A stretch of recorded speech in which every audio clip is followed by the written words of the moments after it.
Hey everyone, in this video I will show you how to duplicate a page in Google Docs. First of all, open your Google Docs document.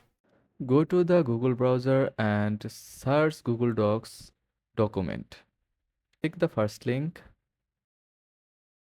Highlight the content you want to duplicate. If you want to duplicate an entire page, press Ctrl+A to select everything on that page.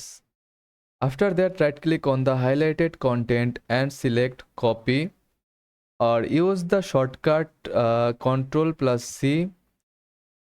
After that, go to the end of your document and press enter to create a new page. Then right click and select paste, or use the shortcut Ctrl+V. And that's it. You have successfully duplicated a page in Google Docs. Thanks for watching.